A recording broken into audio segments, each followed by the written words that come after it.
যদি তোমার না থাকে তাহলে নাজাতের 2 নম্বর পথ, তুমি আলেমের ছাত্র হও। বলেন তো, আলেমের ছাত্র হওয়াটা আল্লাহর দরবারে নাজাত পাওয়ার কত নম্বর পথ? 2 নম্বর পথ। আপনাদের জন্য এই 2 নম্বর পথ প্রসঙ্গে একটা বিরাট সুসংবাদ আছে। সেটা হইল, কিতাবে লেখা আছে, আলেমগণ যখন মঞ্চে বসে ওয়াজ নসিহত করেন, কোরআন হাদিসের কথা বলেন, তখন যে সমস্ত মুমিন মুসলমানেরা আলেমগণের মুখ থেকে আল্লাহর কথা, রাসূলের কথা বসে বসে মনোযোগে শুনে, তখন তারা আলেমের ছাত্র হইয়া যায়। কাজেই আলেম হওয়া হইল নাজাতের 1 নম্বর পথ, আর আলেমের ছাত্র হওয়া নাজাতের 2 নম্বর পথ। বুঝে থাকলে বলুন তো, আপনারা যারা আলেমদের মুখ থেকে কোরআন হাদিসের কথা শুনতে এসেছেন, এখানে বসেছেন, আপনারা কি 2 নম্বর পথিকদের অন্তর্ভুক্ত হয়েছেন কিনা? আপনারা আলেমগণের ছাত্র হয়েছেন। আলেমগণ কোরআন হাদিস বলবেন, আপনারা শুনবেন। আলেমগণ কোরআন হাদিসের কথা শিক্ষা দিবেন, আপনারা শিক্ষা গ্রহণ করবেন। রাসূল বলেন, আলেমের ছাত্র হওয়ার সুযোগও যদি কারো না থাকে, তাহলে 3 নম্বর নাজাতের পথ হল, জীবনের সকল কাজ আলেমকে জিজ্ঞাসা করে করো। মুস্তামিআন শব্দের অর্থ হইল মনোযোগে শোনা। হাদিসের ব্যাখ্যায় উল্লেখ আছে, আলেমের কথা মনোযোগে শোনার উদ্দেশ্য হইল জীবনের সমস্যাগুলির সমাধান আলিমগণের কাছ থেকে নেওয়া। এই জন্য মুস্তামিআনের সারমর্ম হইল, যদি তুমি আলেম হতে না পারো, আলেম হওয়ার সুযোগও যদি না পাও, আলেমের ছাত্র হওয়ার সুযোগও যদি না পাও, তাহলে জীবনের সকল কাজ আলেমগণকে জিজ্ঞাসা করে করো। অর্থাৎ মানুষের জীবনে কাজ 2 প্রকার, একটা হইল সংসারের কাজ, আর একটা হইল ধর্মের কাজ। বুঝে থাকলে বলেন তো, মানুষের জীবনে কত প্রকার কাজ আছে? 2 প্রকার, একটা সংসারের কাজ আর একটা ধর্মের কাজ। তুমি যদি কোনো সংসারের কাজ করতে চাও, তাহলে কিভাবে করলে হালাল হয় আর কিভাবে করলে হারাম হয়, সেটা আলেমকে জিজ্ঞাসা করো। আপনি ব্যবসা করবেন, কিভাবে করলে হালাল হয়, কিভাবে করলে হারাম হয়, কাকে জিজ্ঞাসা করবেন? আলেমকে জিজ্ঞাসা করবেন। আপনি বিয়ে শাদী করবেন, কিভাবে করলে হালাল হয়, কিভাবে করলে হারাম হয়, আলেমকে জিজ্ঞাসা করবেন। আপনি চাকুরি করবেন, কিভাবে করলে হালাল হয়, কিভাবে করলে হারাম হয়, আলেমকে জিজ্ঞাসা করবেন। আপনি খানা পিনা করবেন, কিভাবে খাইলে জায়েজ হয়, কিভাবে খাইলে না জায়েজ হয়, আলেমকে জিজ্ঞাসা করবেন। নাকি খানার মধ্যে জায়েজ না জায়েজ নাই? ডান হাতে খাওয়া সুন্নত, শুধু জায়েজ নয়, সুন্নত। বাম হাতে খাওয়া না জায়েজ, বাম হাতে খাওয়া না জায়েজ। হাদিস শরীফে রাসূল করিম সাল্লাল্লাহু আলাইহি ওয়াসাল্লাম বলেন, কেউ যদি ডান হাতে খাইতে কোনো অসুবিধা না থাকে, কোনো বাধা না থাকে, আর ওই লোকে যদি বাম হাতে খায়, তাহলে তার সাথে শয়তানে খায়। আপনারা চাইননি আপনার সাথে শয়তানে খাইতো, তাহলে কোন হাতে খাওয়া লাগে? তাই না? শিখবো আমরা কার কাছে? আলেমগণের কাছে। পেশাব পায়খানা করবেন, এটা তো সংসারের কাজ। যেভাবে ইচ্ছা সেইভাবে পেশাব পায়খানা করলে হবে না। পেশাব পায়খানা করার কিছু পদ্ধতি আছে জায়েজ, কিছু পদ্ধতি আছে না জায়েজ। কিভাবে পেশাব পায়খানা করা জায়েজ, কিভাবে না জায়েজ, শিখতে হবে আলেমগণের কাছে। হাদিস শরীফে রাসূল বলেন, লা তাস্তাকবিলুল কিবলাতা ওয়ালা তাস্তাদবিরুহা। হে আমার উম্মত মুসলমানেরা, পেশাব পায়খানা করার সময় কিবলা সামনে নিয়া অথবা কিবলাকে পিছন দিয়া পেশাব পায়খানা করবে না। কিবলা ডাইনে রেখে পেশাব পায়খানা করো, অথবা কিবলা বামে রেখে পেশাব পায়খানা করো। তাহলে সংসারের কাজও জায়েজ না জায়েজ আছে। কিভাবে করলে জায়েজ হয়, কিভাবে করলে না জায়েজ হয়, আমরা কার কাছ থেকে জিজ্ঞাসা করে জেনে নেব? আলেমদের কাছ থেকে। আর যদি আপনি সংসারের কাজ না করে ধর্মের কাজ করতে যান, আপনি উযু করবেন, আপনি নামাজ পড়বেন, আপনি রোজা রাখবেন, আপনি হজ করবেন, আপনি যাকাত দিবেন, যেভাবে মনে চায় সেভাবে না আলেমগণকে জিজ্ঞাসা করতে হবে? কিভাবে উযু করলে উযু শুদ্ধ হয়, কিভাবে উযু করলে উযু ভুল হয়, আলেমগণকে জিজ্ঞাসা করতে। কিভাবে নামাজ পড়লে শুদ্ধ হয়, কিভাবে নামাজ পড়লে ভুল হয়, আলেমগণকে জিজ্ঞাসা করতে হবে। কিভাবে হজ করলে শুদ্ধ হয়, কিভাবে হজ করলে ভুল হয়, আলেমকে জিজ্ঞাসা করতে হবে। উদাহরণগুলি বুঝে থাকলে এবার নাজাতের 3 নম্বর পথ বুঝা আপনাদের জন্য সহজ হয়ে গেল। আল্লাহর রাসূল বলেন, তোমাদের নাজাতের পথ 4টা। 1 নম্বর, নিজে আলেম হও, না পারলে 2 নম্বর পথ, আলেমের ছাত্র হও। আলেমের ছাত্র হওয়ারও যদি সুযোগ না পাও, তাহলে কিছু কাজ আলেমকে জিজ্ঞাসা করে করো, না সকল কাজ? কিছু কাজ না সকল কাজ? হ্যাঁ, সকল কাজ। সংসারের কাজ করবেন, আলেমকে জিজ্ঞাসা করে করবেন, কিভাবে করলে জায়েজ হয়, কিভাবে করলে না জায়েজ হয়। ধর্মের কাজ করলে আলেমকে জিজ্ঞাসা করে করবেন, কিভাবে করলে শুদ্ধ হয়, কিভাবে করলে ভুল হয়। এটা হলো নাজাতের 3 নম্বর পথ। তারপরে রাসূল বলেন, আলেমকে জিজ্ঞাসা করার সুযোগও যদি না পাও, ধরেন কথার কথা এক ব্যক্তি জেলখানায় বন্দী হয়ে গেল, আলেমকে জিজ্ঞাসা করবে দূরের কথা, আলেমের সাথে সাক্ষাৎ করারও সুযোগ নাই তার। আল্লাহর রাসূল বলেন, তুমি দূরের থেকে আলেমকে অন্তর দিয়া মোহাব্বত রাখো, এটাও তোমার জাহান্নাম থেকে নাজাতের পথ। আলেমদের সাথে মোহাব্বত রাখাটাও জাহান্নাম থেকে নাজাতের পথ। বর্তমান সমাজের অনেকেই এই কথাটা বুঝে না, জানে না, মানে না।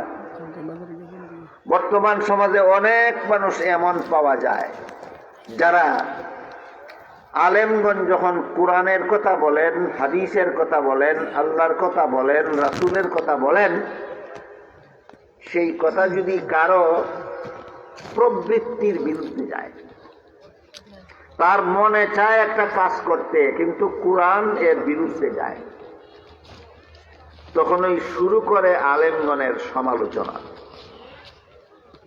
এটাই আলেমকে মহব্বত করার প্রমাণ। ধরেন একটা কথার কথা, একটা উদাহরণ দিচ্ছি। পবিত্র কোরআনের সূরাতুল বাকারার 275 নম্বর আয়াতে আল্লাহ পরিষ্কার ভাষায় ঘোষণা দিয়েছেন, আহাল্লাল্লাহুল বাইআ ওয়া হাররামার রিবা। ব্যবসাকে আল্লাহ হালাল এবং সুদকে হারাম করেছেন। সুদ হারাম। সুদকে আল্লাহ কোরআনে হালাল বলেছেন না হারাম? কোন সূরার কত নম্বর আয়াতে? সূরাতুল বাকারার 275 নম্বর আয়াতে আল্লাহ পরিষ্কার ভাষায় বলেছেন সুদ হারাম। বলেন তো বাংলাদেশের কোন মুসলমান সুদের কারবার করে কিনা? এখন কোন আলেম যখন সূরাতুল বাকারার 275 নম্বর আয়াতের অর্থটা বলবেন যে আল্লাহ সুদকে হারাম ঘোষণা করেছেন, তখন এই কোরআনের কথাটা সুদের কারবারিদের পক্ষে গেল না বিপক্ষে গেল? বিপক্ষে গেল। এমত অবস্থায় সুদের কারবারিদের মধ্যে 3 রকমের মনোভাব পাওয়া যায়। একরকম সুদের কারবারি আছে, তারা যখন আলেমদের মুখে শুনে যে আল্লাহ কোরআনে সুদের কারবারকে হারাম ঘোষণা করেছেন, তখন তওবা করে সুদের কারবার ছেড়ে দেয়। একদল সুদের কারবারি। আর একদল সুদের কারবারি যখন আলেমদের মুখে শুনে যে আল্লাহ কোরআনে সুদের কারবারকে হারাম ঘোষণা করেছেন, তখন সুদের কারবার ছাড়ে না, কিন্তু আলেমদের বিরোধিতাও করে না। দ্বিতীয় দল। তৃতীয় দল, সুদের কারবার হারাম এই কথা আলেমরা বললে পরে আলেমদের বিরুদ্ধাচরণে লেগে যায়। ঠিক। তাহলে আলেমরা যখন কোরআন হাদিসের কথা বলেন তখন সমাজের মানুষ এই কথা শোনার পরে তিন দলে বিভক্ত হয়ে যায়। একদল কোরআন হাদিসের কথা মেনে নেয়, আরেক দল মানেও না, বিরুদ্ধাচরণও করে না, আরেক দল বিরুদ্ধাচরণে লেগে যায়। ঠিক। তিন দলের ফলাফল তিনটা। তিন দলের ফলাফল তিনটা। যারা আলেমদের কথা, আলেমদের মুখ থেকে কোরআন হাদিসের কথা শুনে এটা মেনে নেয়, আমল করা শুরু করে, আল্লাহ পাক রব্বুল আলামিন তাদের পিছনের গুনাহ মাফ করে দেন। আর যারা আলেমদের কথা, আলেমদের মুখ থেকে কোরআন হাদিসের কথা শুনে আমল সংশোধন করে না, আলেমদের বিরুদ্ধাচরণও করে না, এরা খারাপ আমল করার সাজা পাবে, শাস্তি পাবে। শাস্তি একদিন শেষ হয়ে যাবে, যেদিন শাস্তি শেষ হয়ে যাবে সেদিন তাদের নাজাত হয়ে যাবে। যেদিন শাস্তি শেষ হবে সেদিন তাদের নাজাত হয়ে যাবে। আর তৃতীয় দল, আলেমরা যে বললেন যে আল্লাহ কোরআনে সুদের কারবারকে হারাম ঘোষণা করেছেন, এই কারণে যারা আলেমদের বিরুদ্ধাচরণে লেগে যায়, বলুন এটা আলেমদের বিরুদ্ধাচরণ না কোরআনের বিরুদ্ধাচরণ? এইভাবে যারা আলেমদের বিরুদ্ধাচরণের মাধ্যমে কোরআনের বিরুদ্ধাচরণে লেগে যায়, তাদের ঈমান ধ্বংস হয়ে যায়, তাদের শাস্তি কোনোদিন শেষ হবে না, তারা চিরকালের জন্য জাহান্নামে যাবে। আমাদের সমাজের, বর্তমান সমাজের অনেক জ্ঞানী গুণী শিক্ষিত পণ্ডিতরাও এই বিষয়টা বুঝতে রাজি না। আমি সিদ্ধান্ত নিয়েছি এটা করব, আলেমরা না জায়েজ বলবে কেন? আমি সিদ্ধান্ত নিয়েছি সুদের কারবার করব, আলেমরা হারাম বলবে কেন?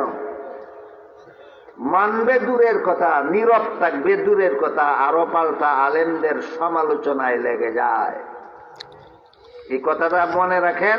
আর ওই হাদিসটা আবারও শোনেন। রাসূল বলেন, তুমি যদি আলেম হও এটা তোমার জন্য নাজাতের 1 নম্বর পথ, না পারলে যদি আলেমের ছাত্র হও এটা তোমার জন্য নাজাতের 2 নম্বর পথ।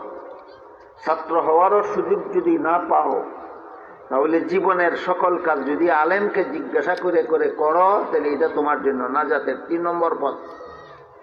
আর সেই সুযোগও যদি না পাও তাহলে আলেমগণ কোরআন হাদিসের কথা বললে তোমরা তাদের বিরুদ্ধাচরণ করবে, এটা নাজাতের 4 নম্বর পথ। আলেমরা যখন কোরআনের কথা বলেন, হাদিসের কথা বলেন, আল্লাহর কথা, রাসূলের কথা বলেন, আর কথাগুলি যদি তোমাদের বিরুদ্ধে যায় তখন তোমরা আলেমগণের সাথে দুশ্মনী শুরু করিয়া দিও, এটা তোমাদের নাজাতের 4 নম্বর পথ না ধ্বংসের পথ? তাই রাসূল বলেন, ওয়ালা তাকুন খামিসান ফাতাহলিক। যদি তুমি আলেমও হও না, আলেমের ছাত্র হও না, আলেমের কথা মতো চলো না, আলেমকে মহব্বত করো না, তোমার কপালে ধ্বংস ছাড়া আর কিছু নাই। তোমার কপালে ধ্বংস ছাড়া আর কিছু নাই। দেখুন তো 4 নম্বর পথটা কত সহজ। আমি আলেমও হতে পারলাম না, আলেমের ছাত্রও হতে পারলাম না, আলেমকে জিজ্ঞাসা করার সুযোগও পেলাম না, 3 নম্বর পথও আমি পাইলাম না। 4 নম্বর পথটা কি বলেছিলেন রাসূল? শুধু আলেমকে মহব্বত করো। মহব্বত করতে টাকাও লাগে না, পয়সাও লাগে না, ধনও লাগে না, সম্পদও লাগে না, পরিশ্রমও লাগে না, সময়ও লাগে না, শুধু আলেমের প্রতি মনে মনে ভাব ভক্তি থাকলেই হয়, মনে মনে আলেমদের প্রতি শ্রদ্ধা বোধটা থাকলেই হয়, এটাও তোমার নাজাতের জন্য পথ। কাজেই আলেমের প্রতি অন্তরে মহব্বত রাখতে না লাগে পরিশ্রম, না লাগে টাকা পয়সা, না লাগে কোনো সময়। অন্তরে যদি আলেমদের প্রতি এই মর্মে শ্রদ্ধাবোধ থাকে যে নবীগণের অবর্তমানে আলেমগণই নবীগণের কাজ করেন, কাজেই নবী নাই দুনিয়াতে, এখন আলেমকে মহব্বত করলেই এই মহব্বত করাটাই হবে আমার নাজাতের ব্যবস্থা। এতটুকু মনোভাব যাদের অন্তরে নাই, আল্লাহর রসুল বলেন তাদের কপালে ধ্বংস ছাড়া কিছু না।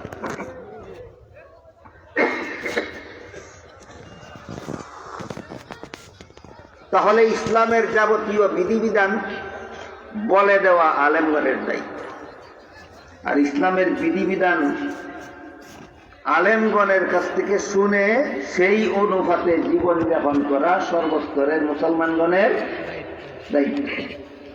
এই দুই পক্ষের দুই দায়িত্ব পালন করার ব্যবস্থা হিসাবে এই সবার আয়োজন। এখানে আলেমগণ নিজেদের দায়িত্ব পালন করেন, কোরআন হাদিসের কথা আপনাদেরকে বলে দেন, আপনারা আপনাদের দায়িত্ব পালন করেন, এখান থেকে কোরআন হাদিসের কথা আপনারা শুনে যান। এই দুই পক্ষের দায়িত্ব পালনের ব্যবস্থা হিসাবে এই সবার আয়োজন। আমি যে আয়াত তিলাওয়াত করেছিলাম সে আয়াতে আল্লাহ বলেন ইসলামের যাবতীয় বিধিবিধানকে আমি অপূর্ণ রেখে দিলাম না পরিপূর্ণ করে দিলাম। ইসলামের যাবতীয় বিধিবিধান পরিপূর্ণ। ইসলামের এই পরিপূর্ণ বিধানগুলি সর্বমোট 5 প্রকার। এক প্রকার বিধিবিধান মানুষের ঈমান আকীদা সম্পর্কে, দ্বিতীয় প্রকার বিধিবিধান মানুষের আমল সম্পর্কে, ইবাদত বন্দেগী সম্পর্কে, তৃতীয় প্রকার বিধিবিধান মানুষের লেনদেন সম্পর্কে, চতুর্থ প্রকার বিধিবিধান মানুষের স্বভাব চরিত্র সম্পর্কে, আচার ব্যবহার সম্পর্কে, আর পঞ্চম প্রকার বিধিবিধান মানুষের স্বভাব চরিত্র সম্পর্কে। একদিনে সব কথা বলা যায় না, আর বেশি কথা বললে স্মরণ রাখা যায় না। এজন্য আমি বেশি কথা না বলে খুব সংক্ষেপে বলছি, স্মরণ রাখার চেষ্টা করুন। আমি শুরুতেই বলেছিলাম দীর্ঘ 2 মাসের অসুস্থতার পর আজকে প্রথমে আপনাদের মহব্বতে, আপনাদের এলাকাবাসীর মহব্বতে, আপনাদের মাদ্রাসার মহব্বতে ডাক্তারের কথা লঙ্ঘন করে আপনাদের খেদমতে এসেছি। আশাটা যেন কাজে লাগে। কিছু জরুরি কথা বলবো, মনোযোগে শোনার এবং স্মরণ রাখার চেষ্টা করুন। এর মধ্যে একটা হইল ইসলামের বিধিবিধান 5 প্রকার। এক প্রকার বিধিবিধান ঈমান আকীদা সম্পর্কে, দ্বিতীয় প্রকার বিধিবিধান ইবাদত বন্দেগী সম্পর্কে, তৃতীয় প্রকার বিধিবিধান লেনদেন সম্পর্কে, চতুর্থ প্রকার বিধিবিধান স্বভাব চরিত্র সম্পর্কে, পঞ্চম প্রকার বিধিবিধান আচার ব্যবহার সম্পর্কে।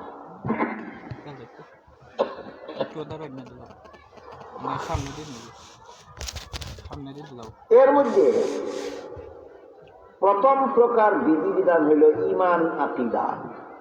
ইসলামের যে সমস্ত বিধিবিধান পালন করতে হয় না, শুধু অন্তরে বিশ্বাস করলেই চলে, যেমন বিধিবিধানের নাম ঈমান আকীদা। বুঝতে পারেন কথা আপনারা? ইসলামের যে সমস্ত বিধিবিধান পালন করতে হয় না, শুধু বিশ্বাস করলেই হয়, যেমন আল্লাহ আছেন, যে পালন করার কিছু নাই, বিশ্বাস করলেই হয়। আল্লাহ একজন, যা পালন করার কিছু না, বিশ্বাস করলেই হয়। আল্লাহ শরীফ, যে পালন করার ব্যাপার না বিশ্বাস করার ব্যাপার। ইসলামের যে সমস্ত বিধিবিধান অন্তরের দ্বারা বিশ্বাস করতে হয়, এগুলিকে ঈমান আকীদা বলা হয়। এগুলিকে ঈমান আকীদা বলা হয়। এই ঈমান আকীদার ব্যাপারগুলি আবার 2 প্রকার। এক প্রকার আকীদা বিশ্বাস এমন আছে যেগুলি অন্তরে থাকলেই একজন মানুষ মুমিন মুসলমান হয়, যেইগুলি অন্তরে না থাকলে একটা মানুষ মুমিন মুসলমান থাকে না, সে বেঈমান কাফির হয়ে যায়। এইরকম আকীদা বিশ্বাস সর্বমোট 6টা। এরকম আকীদা বিশ্বাস সর্বমোট 6টা। এই 6টা ইমানে মুফাসসালের মধ্যে উল্লেখ আছে। আমানতু বিল্লাহি ওয়া মালাইকাতিহি ওয়া কুতুবিহি ওয়া রুসুলিহি ওয়াল ইয়াউমিল আখিরি ওয়াল কদরি খাইরিহি ওয়া শাররিহি মিনাল্লাহি তাআলা ওয়াল বা'সি বাদাল মাউত। এর অর্থ হইল আমি আল্লাহ বিশ্বাস করলাম, আপনারা সবাই আল্লাহ বিশ্বাস করেন? 2 নম্বর, আমি আল্লাহর ফিরিস্তাগণ বিশ্বাস করলাম, করেন? 3 নম্বর, আসমানি কিতাব বিশ্বাস করলাম, করেন? 4 নম্বর, নবী রাসূল বিশ্বাস করলাম, করেন? 5 নম্বর তাকদীর, 5 নম্বর তাকদীর, 6 নম্বর আখিরাত, 6 নম্বর আখিরাত। এই 6টা কথা যেই বিশ্বাস করে সেই আল্লাহর দৃষ্টিতে মুমিন মুসলমান। ইমানে মুফাসসলের 6 কথা বিশ্বাস করলেই মুমিন মুসলমান হয়। এর কোনো একটা কথা অবিশ্বাস করলেই আর মুসলমান থাকে না, কাফির হইয়া যায়। আমাদের বর্তমান সমাজের অনেক বড় বড় শিক্ষিত পণ্ডিতেরা পর্যন্ত জানে না যে কত কথা বিশ্বাস করলে একজন মানুষ মুসলমান হয়, আর কোন কথা অবিশ্বাস করলে মুসলমান থাকে না, কাফের হইয়া যায়। কাফেরকেও মুমিন বলার চেষ্টা করে, মুমিনকেও কাফের সাজাইবার চেষ্টা করে। মুমিনকে কাফের, কাফেরকে মুমিন বলার চেষ্টা করে কেন? কারণ সে নিজেই জানে না যে একজন মানুষ মুমিন কিভাবে হয় আর কাফের কিভাবে। আপনারা বুঝলেন কিনা? কত কথা বিশ্বাস করলে মুমিন হয়? 6 কথা। 6 কথার মধ্যে একটা কথা আছে 2 অংশ, 2 অংশের 2 কথা ধরলে 7 কথা হয়। এই জন্য আমি শর্টকাটে বলার জন্য বলছি 6 কথা। 1 নম্বর আল্লাহ বিশ্বাস করলাম, 2 নম্বর ফিরিস্তা বিশ্বাস করলাম, 3 নম্বরে আসমানি কিতাব, 4 নম্বরে নবী রাসূল, 5 নম্বরে তাকদীর, 6 নম্বরে আখিরাত। কত কথা? 6 কথা। এই 6 কথার মধ্যে কোনো একটা কথা কেউ যদি বিশ্বাস করে না, কেউ যদি বলে আমি আল্লাহ বিশ্বাস করি না, সে আর মুসলমান থাকে না, কাফের হইয়া যায়। কেউ যদি বলে আমি নবী বিশ্বাস করি না, সে আর মুসলমান থাকে না, কাফের হইয়া যায়। কেউ যদি বলে আমি আখিরাত বিশ্বাস করি না, সে আর মুসলমান থাকে না, কাফের হইয়া যায়। আমার কথা বুঝে থাকলে দয়া করে একটা কথার জবাব দিবেন, কত কথা বিশ্বাস করলে মুসলমান হয়? 6 কথার কোনো একটা কথা অবিশ্বাস করলে মুসলমান থাকে না, কাফের হইয়া যায়, কাফের হইয়া যায়। গেল এক প্রকারের ঈমান আকীদা। আরেক প্রকারের ঈমান আকীদা আছে, এই 6 কথার কিছু ব্যাখ্যা আছে। 2 ধরনের ব্যাখ্যা আছে। এক ধরনের ব্যাখ্যা আছে সহিহ, আরেক ধরনের ব্যাখ্যা আছে গলত।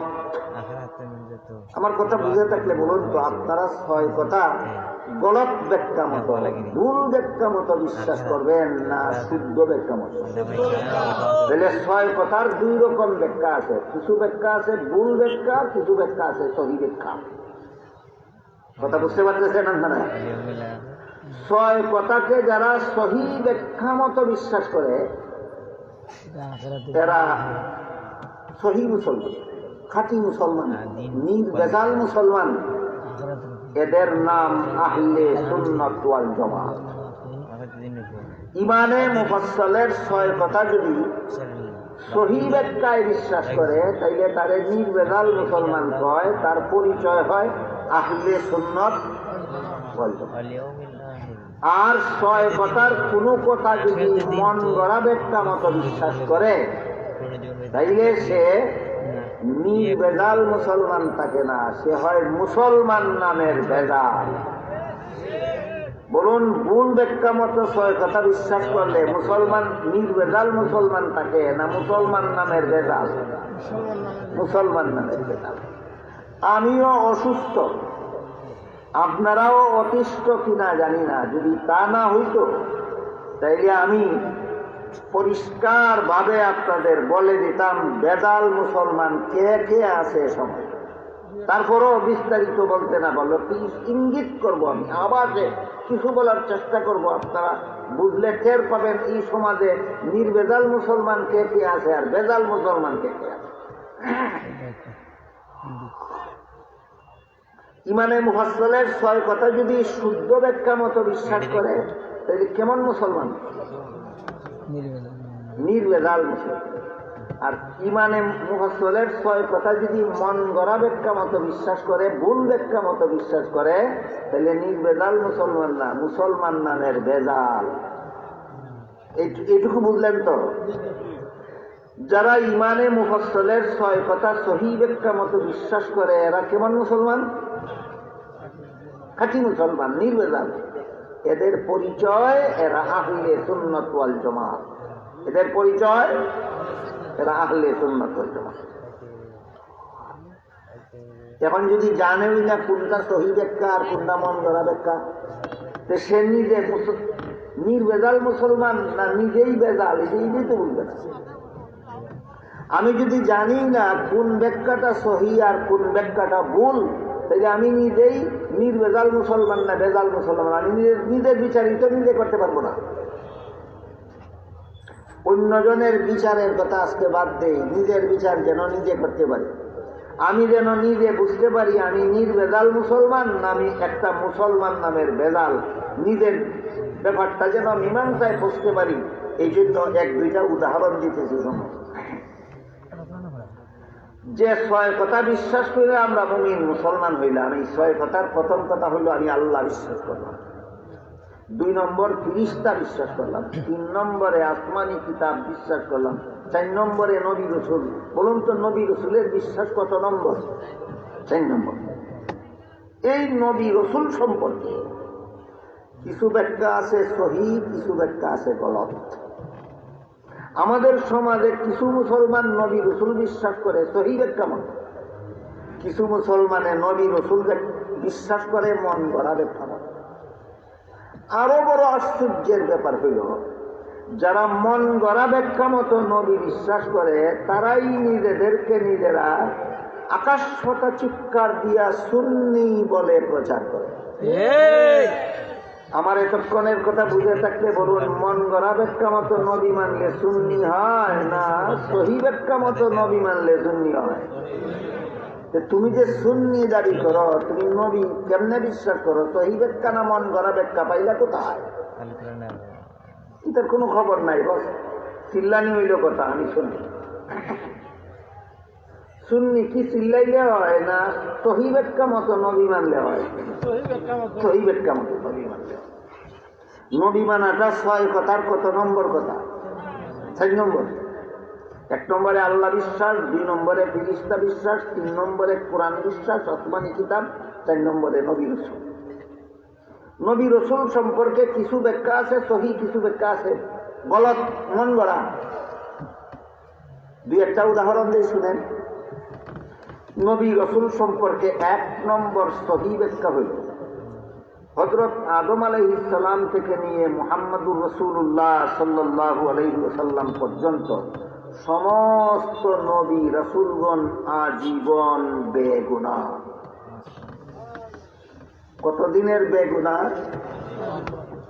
কোন নবী জীবনে কোনদিন একটা গুনাহ করেন না। এটা নবী রসুল সম্পর্কে একটা সহি ব্যাখ্যা। কেমন ব্যাখ্যা?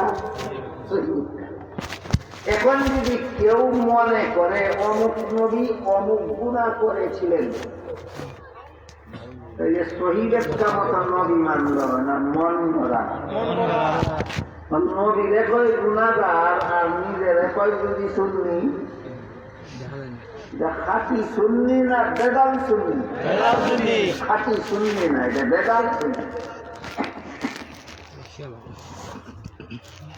আমি খুব আস্তে ধীরে কথা বলতেছি 2 কারণে। একটা হলো আমি অসুস্থ, দারুণ ভাবে, আর একটা হইল কথাগুলি একেবারে সোজা না, আপনারা যেন আস্তে ধীরে ভালোভাবে বুঝে নিতে পারে। বুঝে থাকলে এবার বলুন তো, নবী রসুল সম্পর্কে একটা সহি ব্যাখ্যা কি? তারা মাসুম, তারা বেগুনাহ। কোন নবী জীবনে একটা গুনাহ করেন না। এই কথাটার প্রতি আপনাদের সকলের বিশ্বাস আছে? তাইলে আপনি সহি ব্যাখ্যা মতোই নবী বিশ্বাস করবেন। একটা সহি ব্যাখ্যা পাওয়া গেল নবীর ব্যাপারে আপনার মধ্যে, যে আপনি নবীকে বেগুনাহ মনে করেন। যদি এই পরিবেশটা সর্বস্তরের মুসলমানের পরিবেশ না হইয়া যদি শুধু আলেম ওলামাদের পরিবেশ হতো, তাইলে আমি কোন দলিলের দ্বারা সাব্যস্ত হইল সমস্ত নবী রাসূলগণ আজীবন বেগুনাহ, সেই দলিলটা বিস্তারিত আলোচনা করতাম। যে আলেমদের জন্য দরকার, আপনাদের জন্য দরকার নেই। আপনাদের এই কথার দলিলের দরকার নাই, আপনাদের এই বিশ্বাসটাই যথেষ্ট যে আপনারা বিশ্বাস করেন সমস্ত নবী বেগুনা, বস এই পর্যন্তই আপনাদের জন্য। কিন্তু আলেমদের জন্য দরকার কোন দলিল অবৈধ নবী বেগুনা এটা জানতে হবে। বলুন তো, দলিল জানতে হবে সমস্ত মুসলমানদের না শুধু আলেমদের? হ্যাঁ, আলেমদের। যেহেতু আপনারা সবাই আলেম না, এই জন্য আজকে আমি দলিলের আলোচনায় গেলাম। শুধু সহি আকীদাটা যে আপনাদের আছে এই পর্যন্তই আলোচনা। এই বিশেষ ব্যাপারটা আমি এখানে সমাপ্ত করতে চাই যে নবীগণ বেগুনা, এটা নবীদের সম্পর্কে একটা সহি। কাজেই কেউ যদি কোন নবীকে গুনাহগার মনে করে তাইলে সে নবী বিশ্বাস করলো ভুল একটা মতো। সে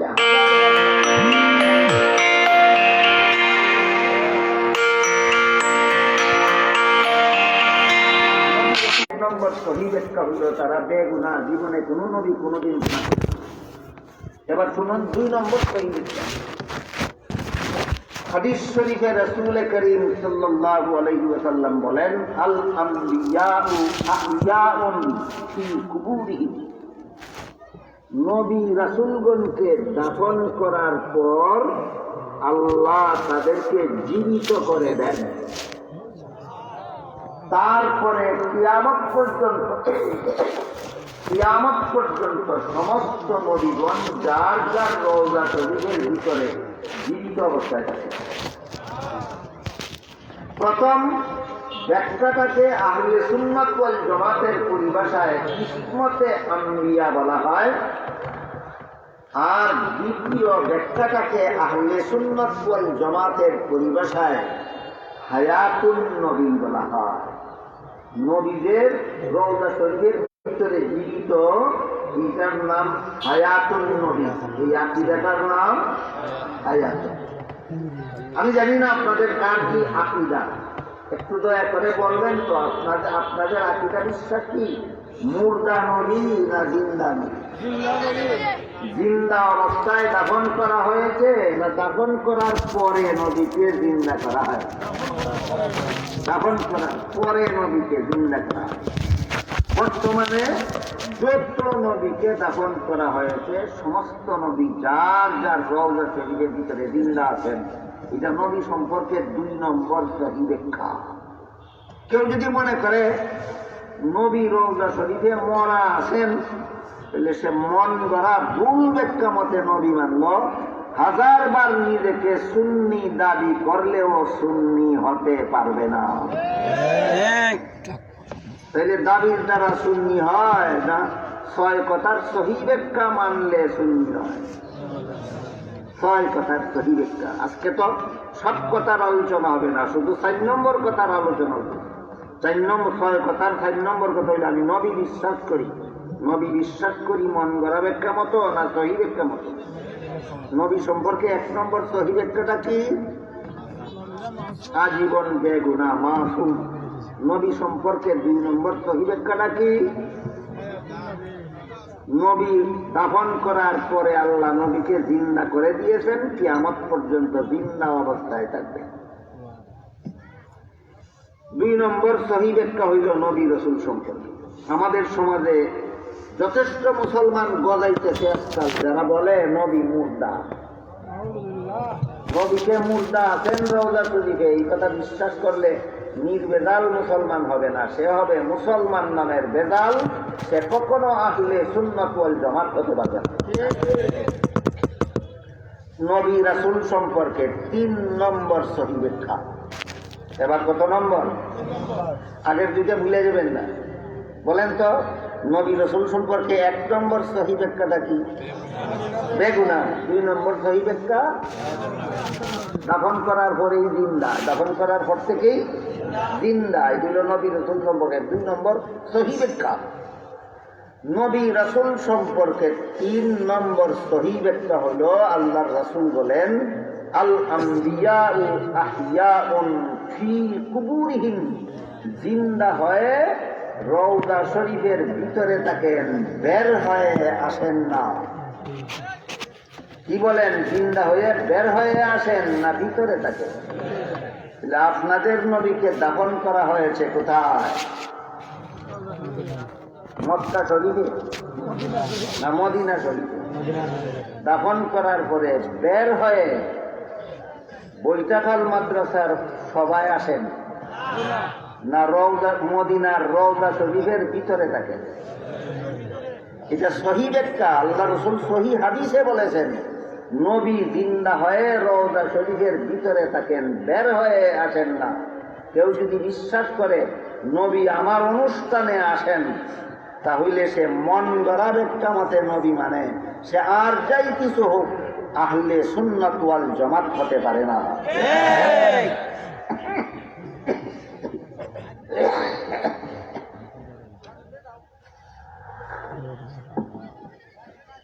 তাহলে নবী রসুল সম্পর্কে 1 নম্বর সহিহ ব্যাখ্যাটা কি? বেগুনা। 2 নম্বর সহিহ ব্যাখ্যা দাফন করার পর থেকে জিন্দা। 3 নম্বর সহিহ ব্যাখ্যা রওজা শরীফ থেকে বের হয়ে আসেন না রওজা শরীফের ভিতরে থাকে। রসুলের ভাষায় ফি কুবুরিহিম, রওজা শরীফের ভিতরে থাকেন, বের হয়ে আসেন না, ভিতরে থাকেন।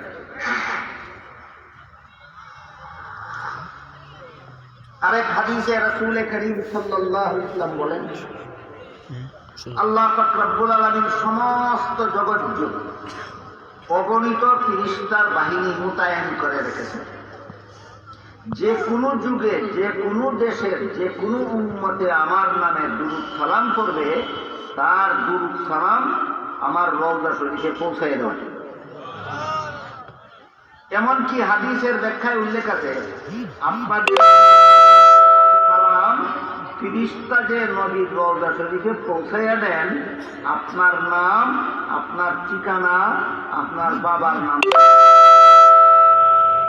যে নবীর নামে দুরূদ শরীফ পড়ল, কে পড়ল, তার নাম কি, তার বাবার নাম কি, তার বাড়ি কোথায়, তার ঠিকানা কি, সব কিছু উল্লেখ করে ফেরেশতা আপনাদের দুরূদ সালাম নবীর রওজা শরীফে পৌঁছে দেন। সুবহানাল্লাহ। এটা হইল দূর দূরান্ত থেকে যারা নবীর নামে দুরূদ শরীফ পড়ে, তাদের দুরূদ নবীর রওজা শরীফে পৌঁছার ব্যবস্থা। তারপরে রাসূল বলেন, কিন্তু আমার দুনিয়া থেকে বিদায় হওয়ার পর, আমাকে রওজা শরীফে দাফন করার পর যদি কোনো উম্মতে আমার রওজা শরীফের কাছে এসে দুরূদ সালাম করে, যে কোনো উম্মত আমার যে কোনো সময় আমার রওজা শরীফের কাছে এসে দুরূদ সালাম করলে, নবী বলেন আমি নিজের কানে শুনব, নিজের মুখে বলব, আর ফেরেশতা লাগবে না। বুঝে থাকলে বলুন তো, আপনাদের দুরূদ সালাম ফেরেশতার মাধ্যমে রওজা শরীফে পৌঁছে কোন সময়? দূর দূরান্ত থেকে পড়ে। রওজা শরীফের কাছে দিয়া পড়লে আর ফেরেশতা লাগে না ডাইরেক্ট? ডাইরেক্ট। নবী বলেন আমার যে কোনো উম্মত যে কোনো সময় আমার রওজা শরীফের কাছে এসে দুরূদ সালাম করবে, আমি নিজের কানে শুনবো, নিজের মুখে যাবে। নিজের কানে শুনবেন কেন? মুর্দা হওয়ার কারণে না জিন্দা হওয়ার কারণে? যে কোনো সময় পড়লে শুনবেন কেন? মাঝে মধ্যে সেখানে থাকবেন না এই জন্য, না সদা সর্বদা থাকেন। তাহলে নবী রাসূল সম্পর্কে 3 নম্বর সহিহ ব্যাখ্যা হইল, বিশেষত আমাদের নবী মুহাম্মদুর রাসূলুল্লাহ সাল্লাল্লাহু আলাইহি ওয়াসাল্লাম সম্পর্কে 3 নম্বর সহিহ ব্যাখ্যা হইল, তিনি সদা সর্বদা রওজা শরীফের ভিতরে জীবিত অবস্থায় থাকেন। এই জন্য যে কোনো উম্মত যে কোনো সময় রওজা শরীফের কাছে গিয়া দুরূদ সালাম করলে নবী নিজের কানে শুনবেন বলে গেছেন, নিজের মুখে জব দিবেন বলে গেছেন। এমন অবস্থায় আমরা যদি রওজা শরীফের কাছে গিয়া বলি আসসালাতু ওয়াসসালামু আলাইকা ইয়া রাসূলুল্লাহ, আসসালাতু ওয়াসসালামু আলাইকা ইয়া রাসূলুল্লাহ, দুরূদ এবং সালাম আপনার প্রতি ওগো আল্লাহর রাসূল, তখন আমার ইয়া রাসূলুল্লাহ রাসূল সরাসরি শুনলেন কেন? আমি রওজা শরীফের কাছে গিয়া পড়ব। রওজা শরীফের কাছে গিয়া যদি পড়ি আসসালাতু ওয়াসসালামু আলাইকা ইয়া রাসূলুল্লাহ, দুরূদ এবং সালাম আপনার প্রতি ওগো আল্লাহর রাসূল, বলুন রওজা শরীফের কাছে গিয়ে পড়লে রাসূল সরাসরি শুনেন কিনা? শুনেন।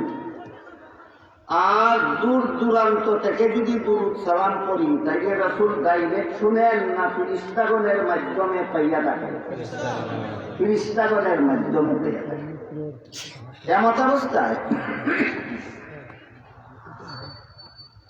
আপনি যদি মনে করেন রাসূল আমার এখানে হাজির না, এই জন্য ইয়া রাসূলুল্লাহ বলেন, তাহলে আপনি সহি ব্যাখ্যা মতো নবী মানলেন না মন গড়া ব্যাখ্যা?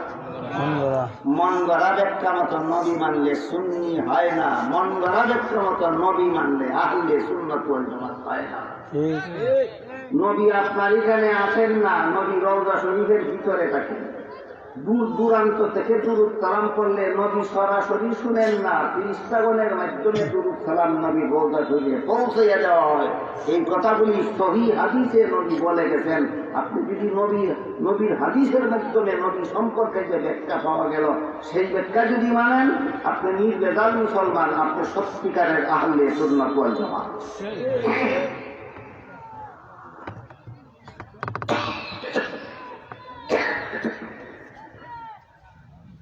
আমাদের সমাজে আজকাল এমন কিছু যথেষ্ট মুসলমান পাওয়া যায় যারা মনে করেন যে নবী আমি যে অনুষ্ঠানে আছি সেই অনুষ্ঠানে নবী হাজির নাজির, সেই অনুষ্ঠানে নবী হাজির নাজির মনে করেন। এমন যথেষ্ট মুসলমান আমাদের সমাজে আজকাল পাওয়া যায় যারা মনে করেন আমি যে সবাই আছি এই সবাই নবী হাজির নাজির। এই কথা মনে করে তারা ইয়া রাসূলুল্লাহ বলে, নবীকে হাজির নাজির বিশ্বাস করে ইয়া রাসূলুল্লাহ বলে তাকে। আমার এতক্ষণের কথা বুঝে থাকলে বলুন, নবীকে আমাদের অনুষ্ঠানে নবী রওজা শরীফ থেকে বের হয়ে আমার অনুষ্ঠানে হাজির হয়েছেন, আমাদেরকে নবী সচক্ষে দেখতেছেন, এই বিশ্বাসটা নবী সম্পর্কে সহিহ ব্যাখ্যা না মন গড়া ব্যাখ্যা? এরকম মন গড়া ব্যাখ্যা মতো নবী বিশ্বাস করে ইয়া রাসূলুল্লাহ বললে, ইয়া রাসূলুল্লাহ বলাটাই প্রমাণ তুমি মন গড়া ব্যাখ্যা মতে নবী মানো। তুমি সাহাবাদি ছাড়া সত্যিকারের আহলে সুন্নাত ওয়াল জামাত হতে পারো না।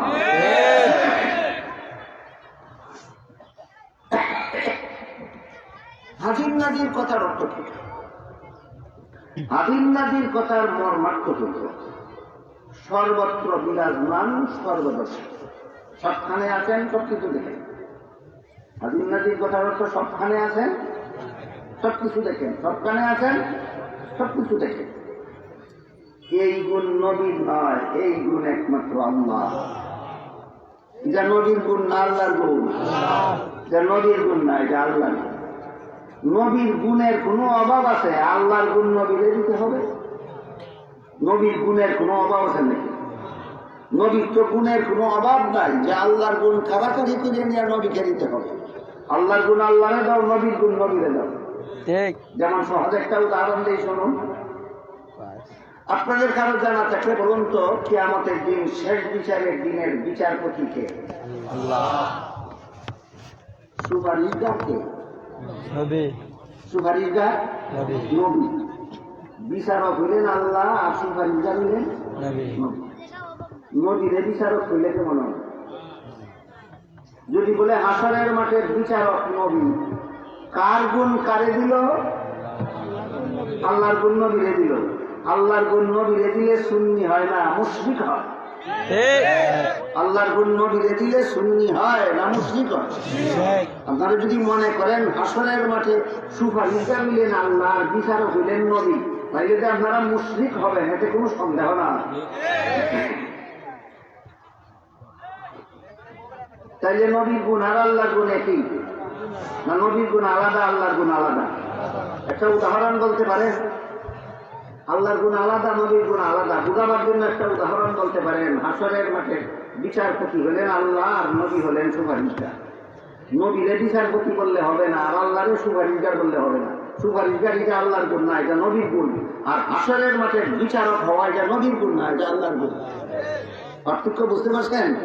তাহলে যেমন ভাবে হাসরের মাঠে বিচারক হওয়া একমাত্র আল্লাহর গুণ, এই গুণ নবীরে দিলে মন গড়া ব্যাখ্যা মতো নবী মানা হয়, নবীরে আল্লাহর শরীকদার বানানি হয়। ঠিক তেমনি ভাবে সবখানে থাকা, সবকিছু দেখা নবীর গুণ না, এটা একমাত্র আল্লাহর গুণ। এই গুণ নবীরে দিলেও আল্লাহর গুণ নবীরে দেওয়ার কারণে, আল্লাহর নবীকে আল্লাহর সমগুণে গুণান্বিত করার কারণে আর সুন্নি তাকে না মুশরিক হইয়া যায়। এইরকম শিরকি আকীদা বিশ্বাস সমাজে প্রচার করার জন্য যদি আপনি ইয়া রাসূলুল্লাহ বলে স্লোগান দেন, আপনার স্লোগান প্রমাণ করে আপনি নির্বেজাল মুসলমান নন, আপনি আল্লাহর গুণ নবীকে দিয়ে আপনি শিরিকবাদী আকীদায় বিশ্বাসী।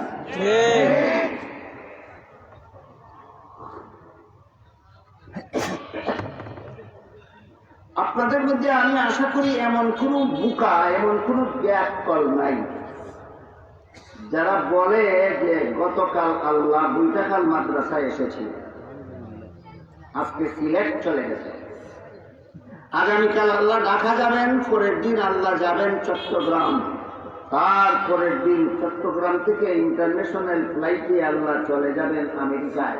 এমন কথা কোনো ব্যাকলেও কোনোদিন কেন? তার কারণ আল্লাহ সব সময় সব জায়গাতে আছেন, আসবেন কোথায় আর যাবেন কোথায়। যিনি সব সময় সবখানে আছেন তার কোনো আসা যাওয়া আছে? আল্লাহর কোনো আসা যাওয়া নাই। কেন? যেহেতু আল্লাহ সর্বদা সর্বত্র বিরাজমান, সবসময় সবখানে আছেন, এই জন্য আল্লাহ আসবেন আল্লাহ যাবেন এমন কথা কেউ কোনো ব্যাক করলেও কোনোদিন হয় না। কারণ ব্যাক করে যত বড় ব্যাক করলেও তার ইমান ঠিক আছে, তার বিশ্বাস যে আল্লাহ সবসময় সবখানে আছেন, আসবেন কোথায় আর যাবেন কোথায়। এই জন্য হাজির নাজিরের আসা যাওয়া নাই, আর যার আসা যাওয়া আছে তিনি হাজির নাজির হন না। বুঝে থাকলে বলতে পারবেন আল্লাহর আসা যাওয়া নাই কেন? যেহেতু তিনি হাজির নাজির। আল্লাহর আসা যাওয়া নাই কেন? যেহেতু তিনি হাজির নাজির, সবসময় সবখানেই আছেন, আসবেন কোথায় আর যাবেন কোথায়। বুঝে থাকলে বলুন আল্লাহর আসা যাওয়া আছে কেন? আল্লাহ হাজির নাজির, সবসময় সব জায়গায় আছেন, সবসময় সব কিছু দেখেন, আসবেন কোথায় আর যাবেন কোথায়। এবার বলুন তো আপনাদের নবীর আসা যাওয়া আছে কিনা? আসা যাওয়া ছিল কিনা? আসা যাওয়া আছে কিনা? রুহের জগৎ থেকে নবী এসেছিলেন বাবা আব্দুল্লাহর ঔরসে, বাবা আব্দুল্লাহর ঔরস থেকে নবী গিয়েছিলেন মা আমেনার গর্ভে, মা আমেনার গর্ভ থেকে ভূমিষ্ঠ হয়ে শুভাগমন করেছিলেন পবিত্র মক্কা নগরীকে, পবিত্র মক্কা নগরী থেকে হিজরত করে গিয়েছিলেন মদিনা শরীফে, ইন্তেকালের পর প্রবেশ করেছেন রওজা শরীফে, হাসরের মাঠে রওজা শরীফ থেকে বের হয়ে হাসরের মাঠে গমন করবেন। আসা যাওয়া ছিল কিনা? আসা যাওয়া ভবিষ্যতেও আছে কিনা? যার আসা যাওয়া আছে তিনি হাজির নাজির হয় কিভাবে? আর যিনি হাজির নাজির হয় তার আবার আসা যাওয়া হয় কিভাবে? আর হাজির নাজির না হইয়া থাকলে তুমি নবীকে হাজির নাজির বিশ্বাস করো কিভাবে? তুমি মন গড়া বিশ্বাস, তুমি সহি ব্যাখ্যা মতো নবী মানো না মন গড়া ব্যাখ্যা মতো নবী মানো? আবার বলি আল্লাহর কি আসা যাওয়া আছে? কেন? আল্লাহ আদিল নবী সবখানে আছেন, সবকিছু দেখেন, আসবেন কোথায় আর যাবেন কোথায়। আল্লাহ যে আজিম নাজির এই কথাটা বোঝাবার জন্য আল্লাহ কোরআনে বহু আয়াত নাজিল করছে। এক আয়াতে আল্লাহ বলেন ওয়াহুয়া মাআকুম আইনামা কুনতুম, তোমাদের যে যখন যেখানেই থাকো আমি আল্লাহ তার সাথে তখন সেখানেই থাকি। সুবহানাল্লাহ। তাহলে সবখানে আছেন কে? সবকিছু দেখেন কে? এটা নবীর গুণ না আল্লাহর গুণ? এটা একমাত্র আল্লাহ। আরো পরিষ্কার ভাবে এলাকায় বলেন ওয়ামা কুননা গায়বিন, আমি আল্লাহ কোথাও অনুপস্থিত নই। কোথাও বলেন তো, যিনি কোথাও অনুপস্থিত নন তিনি উপস্থিত কোথায়? সর্বত্র, সর্বত্র বিরাজমান। যে আল্লাহর গুণ সবকিছু দেখা, যে আল্লাহর গুণ, এটা নবীর গুণ না। তুমি যদি নবীরে মনে করো সর্বত্র বিরাজমান নবী হাবিব নবীর, তুমি আল্লাহর গুণ নবীকে দিলে, আল্লাহর গুণ নবীকে দিলে সুন্নি হয় না, আল্লাহর গুণ নবীকে দিলে মুশরিক হয়। আমাদের নবীর গুণের কোনো অভাব আছে? আল্লাহর গুণ কেড়ে নিয়ে নবীকে দিতে হবে না? নবীর যথেষ্ট পরিমাণ গুণ আছে। নবীর যথেষ্ট পরিমাণ গুণ বলতে কি বোঝায় আমি সারা রাত বলে শেষ করতে পারবো না। এক দুটো উদাহরণ দিয়ে আপনাদেরকে বুঝাতে পারি কিনা একটু চেষ্টা করি। এক হাদিসে রাসূল করিম সাল্লাল্লাহু আলাইহি ওয়াসাল্লাম বলেন উতিতু ইলমাল আউয়ালিন ওয়াল আখিরিন, আমার পূর্ববর্তী সমস্ত নবী রাসূলগণ সহ সমস্ত জগৎবাসীকে যে পরিমাণ এলেম দান করা হয়েছিল, আর আমার পরবর্তী সমস্ত জগৎবাসীকে কিয়ামত পর্যন্ত যে পরিমাণ এলেম দান করা হবে, সমস্ত জগৎবাসী সমস্ত নবী রাসূলগণের সম পরিমাণ এলেম আল্লাহ একা আমি মুহাম্মদুর রাসূলুল্লাহকে দান করেছি। নবীর গুণের অভাব, তাহলে আল্লাহর গুণ তাড়াতাড়ি করে নবীকে দিতে যাবে কেন? তুমি কিছু মন গড়াবে ক্ষমতা নবীর। নবীর গুণ তুমি জানোই না, এই জন্য আল্লাহর গুণ খাইরা নিয়ে নবীকে দিতে চাও। নবীর গুণ জানোই না তুমি, এই জন্য আমরা আল্লাহর বান্দা হিসাবে আল্লাহর গুণও জানা দরকার, নবীর উম্মত হিসাবে নবীর গুণও জানা দরকার। বলেন তো, নবীর এলেম কার এলেমের সমান না সমস্ত জগৎবাসীর চেয়ে বেশি? সমস্ত জগৎবাসীর চেয়ে বেশি নবীর। এক হাদিসে রাসূল করিম সাল্লাল্লাহু আলাইহি ওয়াসাল্লাম বলেন, হাসরের মাঠে আমি সমস্ত মানুষের পক্ষে আল্লাহর দরবারে সুপারিশ করবই, সমস্ত নবী রাসূলগণের পক্ষেও আমি আল্লাহর দরবারে সুপারিশ করব। আমাদের নবী হাসরের মাঠে সমস্ত নবী রাসূলগণের জন্য সুপারিশ করব। এই গুণ একমাত্র আল্লাহ আমাদের নবীকে দান করেছেন, আর কাউকে নয়। এই গুণ আল্লাহ একমাত্র কোন নবীকে দান করেছেন? আমাদের নবীকে। বলেন তো, হাসরের মাঠে সমস্ত নবীগণের পক্ষে সুপারিশকার হবেন একমাত্র কে? আমাদের নবী মুহাম্মদুর রাসূলুল্লাহ সাল্লাল্লাহু আলাইহি ওয়াসাল্লাম। কাজেই আমাদের নবীর গুণের অভাব নাই। আল্লাহর গুণ কারাকারি করে নিয়ে নবীরে দেওয়ার কোনো দরকার নাই। যে আল্লাহর গুণ কারাকারি করে নবীরে দিতে চায়, বোঝা গেল সে আল্লাহর গুণও চিনে না, নবীর গুণও চিনে না, এবং আল্লাহকেও সহিবেত্তা মতো আল্লাহ মানে না, নবীকেও সহিবেত্তা মতো নবী মানে না। আল্লাহ মানে মন গড়া ব্যক্ত মতো, নবীও মানে মন গড়া ব্যক্ত মতো। আমাদের নবীর আরো যত আলাদা গুণ আছে, আমি আগেই বলেছি, সারা রাত বলতে থাকলে ওটা করে। একটা গুণের কথা আমার মনে হয় আপনারাও জানেন, সেটা হল মেরাজের রাত্রে আল্লাহ পাক রব্বুল আলামিন নবী যখন বাইতুল মুকাদ্দাস পৌঁছলেন, সমস্ত নবী রাসূলগণকে আল্লাহ বাইতুল মুকাদ্দাসে একত্র করে দিয়ে বললেন, 2 রাকাত নামাজ পড়ুন আপনারা জমাতের সাথে। সেই পয়গাম্বরী নামাজের জমাতে সমস্ত নবী রাসূলগণকে আল্লাহ একত্র করে দিয়েছিলেন, একজন নবীও বাদ ছিলেন। সেই পয়গাম্বরী নামাজের জমাতের মধ্যে আমাদের নবীকে ইমাম সাব্যস্ত করে সমস্ত নবী রাসূলগণকে আল্লাহ আমাদের নবীর মুক্তাদি সাব্যস্ত করে দিয়েছে। সমস্ত নবী রাসূলগণ আমাদের নবীর মুক্তাদি, আর আমাদের নবী হলেন সমস্ত নবী রাসূলগণের ইমাম। এই গুণ কার? আল্লাহ। সমস্ত নবীগণের ইমাম হওয়ার গুণ আল্লাহ না আমাদের নবী? আল্লাহর গুণ খাই জানি আর নবীকে দেওয়ার কি দরকার? নবীর গুণের তো নবীর গুণের কি অভাব আছে নাকি? একায়াতে আল্লাহ পাক রব্বুল আলামিন বলেন, হযরত আদম আলাইহিস সালাম থেকে নিয়ে ঈসা আলাইহিস সালাম পর্যন্ত সমস্ত নবী রাসূলগণের কাছ থেকে আমি প্রতিশ্রুতি নিয়েছি, ওয়াদা নিয়েছি, মুহাম্মদুর রাসূলুল্লাহর পরিমাণ। সমস্ত নবী রাসূলগণকে আল্লাহ নির্দেশ দিয়েছেন মুহাম্মদুর রাসূলুল্লাহর পরিমাণ আনতে হবে। আল্লাহ বলেন, লা তুমিনুন নবী ওয়া লা তানসুরুন্নাহু।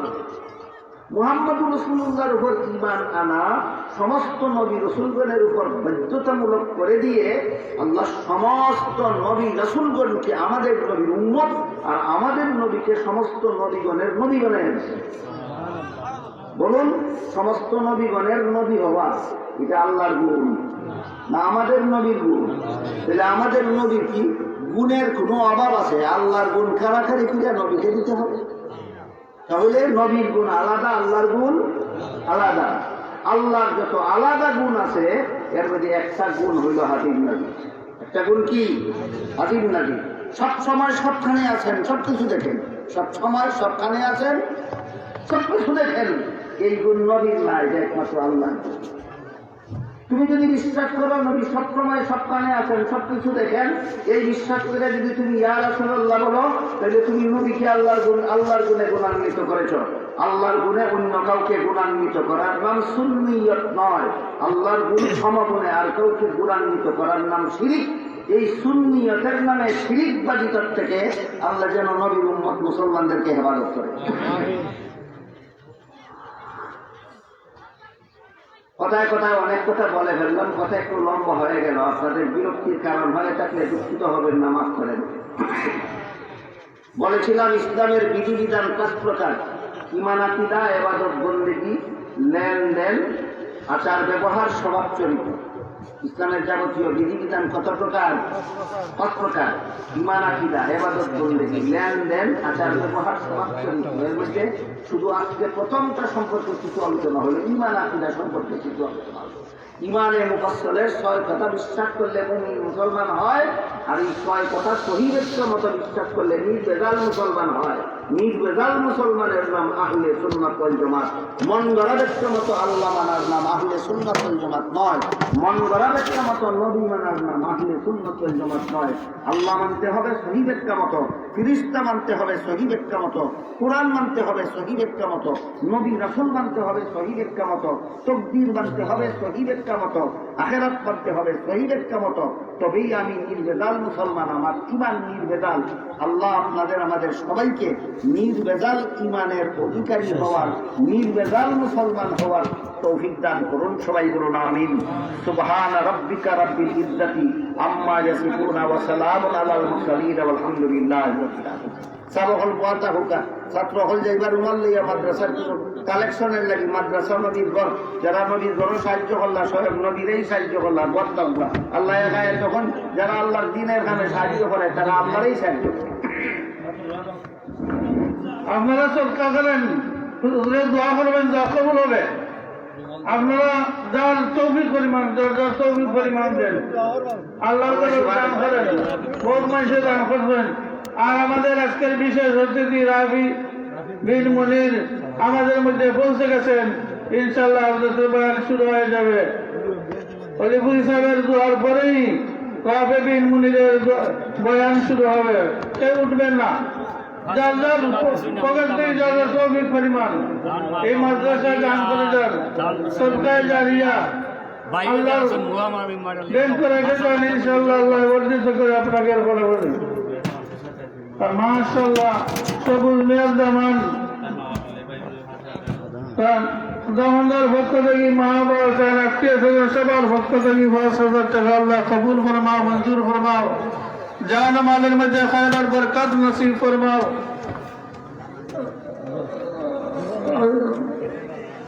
আর জামান ইন্তেকাল করছেন, তার পক্ষ থেকে কিছু পয়সা আল্লাহ কবুল ফরমাও, মঞ্জুর ফরমাও।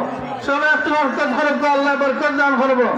হযরত আলীপুরি দাওয়াত বরকাতুহুল আলিয়া আপনাদের জন্য খাস দোয়া করবেন। হুজুর অসুস্থ,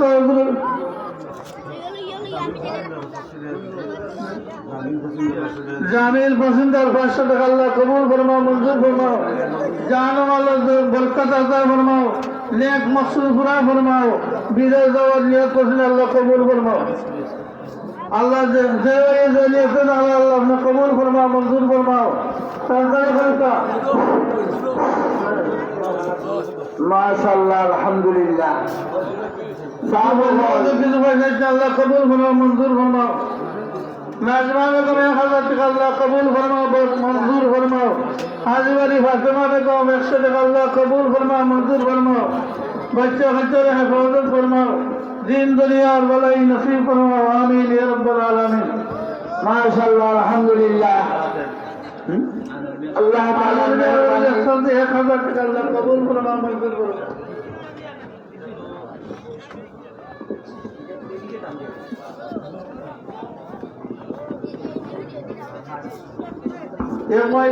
অসুস্থ ৫০০ টাকা দিতে আল্লাহ কবুল ফরমাও, মঞ্জুর ফরমাও।